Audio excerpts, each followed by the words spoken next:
రేపు కేసీఆర్ నల్గొండ సభ కాంగ్రెస్ నేతల వాటర్ ప్రాజెక్టుల సందర్శన నేపథ్యంలో ఈ రోజు అసెంబ్లీలో నీళ్లపై అధికార ప్రతిపక్షాల మధ్య మాటల యుద్ధం జరిగింది.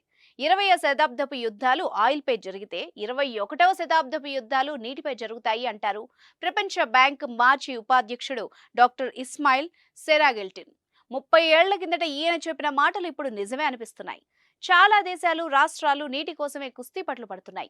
ప్రస్తుతం తెలంగాణ నీటి ప్రాజెక్టులపై, ప్రత్యేకించి కృష్ణా ప్రాజెక్టులపై అంతర్యుద్ధం నడుస్తోంది. తేజస్ అకాడమీ స్థాపించిన 12 సంవత్సరంలో 1918 డిఫెన్స్ ఉద్యోగాలతో పాటు ఇంటర్లో రాష్ట్ర స్థాయి మార్కు సాధించి తెలంగాణ నెంబర్ 1 గా నిలిచిన తేజస్ ఇందుకు శాసనసభ, శాసన మండలి వేదికైంది. నీటి ప్రాజెక్టులపై అటు బీఆర్ఎస్, ఇటు కాంగ్రెస్ తారసిల్లాయి. నువ్వు మోసం చేశావంటే నువ్వే మోసం చేశావంటూ పరస్పరం విమర్శలకు దిగాయి.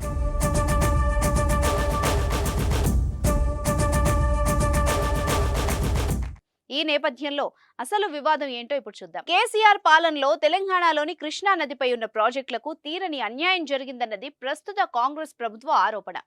ఉమ్మడి రాష్ట్రంలో కంటే కేసీఆర్ ప్రభుత్వ హయాంలోనే తెలంగాణకు నీటి ప్రాజెక్టుల విషయంలో అన్యాయం జరిగిందన్నది కాంగ్రెస్ వాదన. ఏపీ ముఖ్యమంత్రి వైఎస్ జగన్మోహన్ రెడ్డితో కలిసి కేసీఆర్ తీరని అన్యాయం మోసం చేశారని సాక్షాత్తు రాష్ట్ర భారీ నీటిపారుదల శాఖ మంత్రి ఉత్తమ్ ఆరోపించారు. పార్లమెంట్ ఎన్నికల నేపథ్యంలో ఫిబ్రవరి 13న అంటే మంగళవారం నల్గొండలో మాజీ ముఖ్యమంత్రి కల్వకుంట్ల చంద్రశేఖరరావు ఆధ్వర్యంలో భారీ బహిరంగ సభను పెట్టబోతున్న తరుణంలో కాంగ్రెస్ పార్టీ ఎదురు దాడికి సిద్ధమైంది. అసెంబ్లీ ఎన్నికల్లో ఓటమి, కాలితుంటికి శస్త్రచికిత్స తర్వాత బీఆర్ఎస్ అధినేత కేసీఆర్ పాల్గొంటున్న తొలి సభ ఇదే. ఈ సభ నుంచి బీఆర్ఎస్ కు ఏమాత్రం లబ్ధి చేకూరకుండా ఉండాలంటే ముందే ఎదురుదాడి చేయాలనేది కాంగ్రెస్ వ్యూహం. అందుకనే కేసీఆర్ సభకు ఒక రోజు ముందు శాసనసభ వేదికగా బీఆర్ఎస్ పాలనపై ఎదురుదాడికి దిగింది.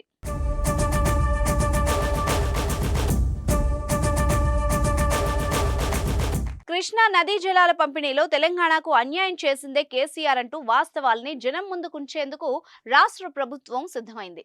మన నీళ్లను ఏపీ ఎత్తుకుపోయేలా కేసీఆర్ ఏ విధంగా సహకరించారనేది కళ్లకు కట్టినట్టు వివరించబోతున్నాం అంటూ సీఎం రేవంత్ రెడ్డి చెప్పారు. దానికి అనుగుణంగా రాష్ట్ర మంత్రి ఉత్తమ్ కుమార్ రెడ్డి సోమవారం పవర్ పాయింట్ ప్రెజెంటేషన్ కూడా ఇచ్చారు. కేఆర్ఎంబీకి ఎట్టి పరిస్థితుల్లోనూ ప్రాజెక్టులు అప్పగించామని స్పష్టం చేశారు మంత్రి ఉత్తమ్ కుమార్ రెడ్డి. నీటి వాటాలు కాపాడడంలో గత బీఆర్ఎస్ ప్రభుత్వం విఫలమైందన్నారు. కృష్ణా నీళ్లు తెలంగాణకు ప్రధాన జీవనాధారం అని చెప్పిన మంత్రి 299 టీఎంసీలు తెలంగాణ వాటాగా బీఆర్ఎస్ ఒప్పుకుందన్నారు. అసెంబ్లీలో ఇరిగేషన్ శాఖపై చర్చలో ఉత్తమ్ మాట్లాడారు. నాగార్జున సాగర్ పై ఏపీ పోలీసుల పెత్తనాన్ని ఉపసంహరించుకోవాలన్నారు ఉత్తమ్. నీటి వాటాలు కాపాడడంలో గత బీఆర్ఎస్ ప్రభుత్వం విఫలమైందన్నారు. ఉమ్మడి ఏపీలో కంటే 10 ఏళ్లలో గత పాలకుల అశ్రద్ధ వల్ల తెలంగాణకు అన్యాయం జరిగిందన్నారు మంత్రి ఉత్తమ్. బీఆర్ఎస్ ప్రభుత్వం వచ్చాక 100% ఎక్కువ నీళ్లను ఆంధ్ర వాళ్లు తీసుకెళ్లారు.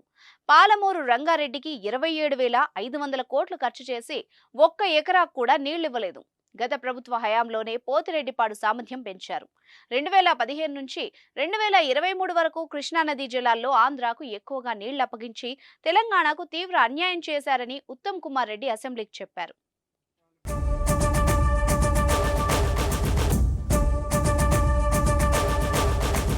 కేసీఆర్ ప్రభుత్వం ఏపీకి ఎలా ఉపయోగపడిందో, కృష్ణా జలాలను ఎలా కేసీఆర్ ఇచ్చారో అందుకు వైఎస్ జగన్మోహన్ రెడ్డి ధన్యవాదాలు చెబుతూ ఏపీ అసెంబ్లీలో చేసిన ప్రసంగాన్ని ఇవాళ తెలంగాణ శాసనసభలో వినిపించారు. ఈ విషయమై సభలో గందరగోళం జరిగింది. జగన్, కేసీఆర్ అలైబలై చేసుకున్నారని, బిర్యానీలు తిని గంటల తరబడి మాట్లాడుకున్నారని చెప్పారు మంత్రి ఉత్తమ్. అయినా తెలంగాణకు నదీ జలాల వాటాలో అన్యాయం జరిగిందన్నారు. కేసీఆర్ చాలా గొప్పవారని, తెలంగాణ నీటిని కూడా ఏపీకి ఇస్తారని సీఎం జగన్ అసెంబ్లీలో చెప్పారన్నారు ఉత్తమ్. జగన్ ప్రసంగం కృష్ణా ప్రాజెక్టులకు సంబంధించింది కాదని బీఆర్ఎస్ సభ్యులు వాదించారు. కృష్ణా నదిలోని నీటిని ఏపీ దొంగిలించుకుపోతుంటే ఆనాటి ముఖ్యమంత్రి కేసీఆర్ చూస్తున్నందుకు తెలంగాణ ప్రజలకు క్షమాపణ చెప్పాలని ఉత్తమ్ కుమార్ రెడ్డి డిమాండ్ చేశారు. ఉమ్మడి రాష్ట్రానికి కృష్ణా జలాల్లో వాటా శాతం ఎంత, రాష్ట్ర విభజన తర్వాత తెలంగాణ వాటా శాతం ఎంత ఉంది, గూగుల్ మ్యాప్ ద్వారా కృష్ణా పరివాహక ప్రాంతంలోని ప్రాజెక్టుల వివరాలను మంత్రి ఉత్తమ్ వివరించారు. తెలంగాణలో కృష్ణా పరివాహక ప్రాంతం 68% ఉన్నా రాష్ట్ర విభజన తర్వాత కేవలం 33% నీటి వాటాకు గత కేసీఆర్ ప్రభుత్వం ఎలా ఒప్పందం చేసుకున్నారని ప్రశ్నించారు. శ్రీశైలం నుంచి గత 10 ఏళ్లలో ఏపీ ప్రభుత్వం అనుమతులు లేకుండా చేపట్టిన ప్రాజెక్టులను గూగుల్ మ్యాప్ ద్వారా మంత్రి ఉత్తమ్ వివరించారు.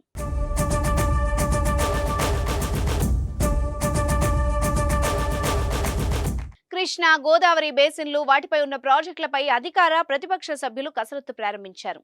తెలంగాణ, ఏపీలో ఉన్న ప్రాజెక్టులు, రాష్ట్రాలకు రావాల్సిన న్యాయమైన నీటి వాటాలపై అధ్యయనం చేసి సభలకు ఆధారాలతో సహా వస్తున్నారు.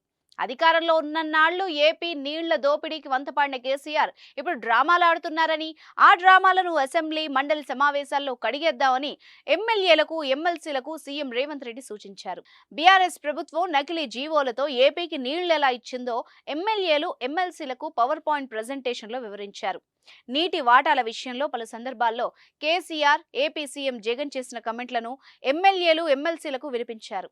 నీటి వాటాల పంపకం కోసం ఏర్పాటు చేసిన ట్రిబ్యునల్స్, కేఆర్ఎంబీ ఏర్పాటు, కృష్ణా బేసిన్లోని రాష్ట్రాలతో సమావేశాలు, ఆ సమావేశాల మినిట్ వివరాల్ని ఎమ్మెల్యేలు, ఎమ్మెల్సీలకు ఉత్తమ్ వివరించారు.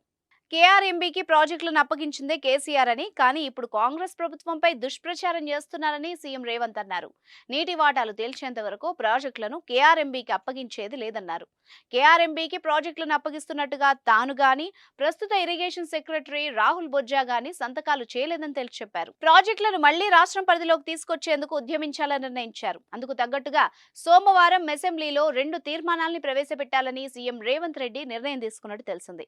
ఇందులో ఒకటి, ప్రాజెక్టులను కేఆర్ఎంబీకి అప్పగించేది లేదని కేంద్రానికి తేల్చి చెప్పే తీర్మానం కాగా, రెండోది నాగార్జున సాగర్ డ్యాంపై మోహరించిన సిఆర్పీఎఫ్ బలగాల్ని వెనక్కి తీసుకోవాలన్న డిమాండ్తో కూడిన తీర్మానం అని తెలిసింది. ప్రస్తుతం కృష్ణా జిల్లాలో తెలంగాణకు 299 టీఎంసీలు, ఏపీకి 512 టీఎంసీలు ఇస్తున్నారు. నీళ్ల వాటా తగ్గడానికి గత కేసీఆర్ సర్కార్ తీరే కారణమని ప్రస్తుత ప్రభుత్వం మండిపడుతోంది. నీళ్లలో న్యాయమైన వాటా కోసం కేంద్ర ప్రభుత్వంపై పోరాటం చేసేందుకు రెడీ అయింది. 2 తెలుగు రాష్ట్రాలతో పాటు కృష్ణా బేసిన్లోని రాష్ట్రాలన్నింటికీ మరోసారి నీటి వాటాల పంపిణీ కోసం ఉద్యమించాలన్నారు సీఎం రేవంత్ రెడ్డి. మేము కొన్ని కార్యక్రమాల వల్ల దీన్ని అప్పజెప్పడానికి కొంత ఆలస్యమే అయింది తప్ప మేము దీన్ని ఎక్కడ వ్యతిరేకిస్తలేము. మేము కేఆర్ఎంబీకి అప్పజెప్పడానికి సిద్ధంగా ఉన్నాము. ఈ లోపల ఆంధ్రప్రదేశ్ నుంచి వాళ్ళు పోలీసులతో వచ్చి దాన్ని పొజిషన్ తీసుకున్నారు. దీన్ని తక్షణమే మీరు పరిష్కరించండి అని చెప్పి మీరు కేంద్ర ప్రభుత్వానికి లేఖ రాసి డిసెంబర్ 1 నాడు 30 తారీఖు నాడు పోలింగ్ జరిగింది.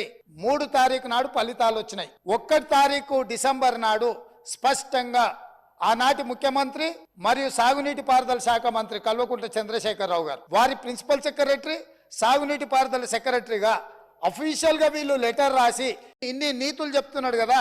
ఇన్ని రోజులు మా స్మితా సబర్వాల్ గారు ఈ రకమైన లేఖ రాసిండ్రు, మా ప్రభుత్వ విధానము అని ఎప్పుడైనా చెప్పినా ఈరోజు ఉత్తమ్ కుమార్ రెడ్డి గారి లేఖ తీసుకొచ్చి బయట పెట్టినాక ఇప్పుడు మాట్లాడుతున్నారు.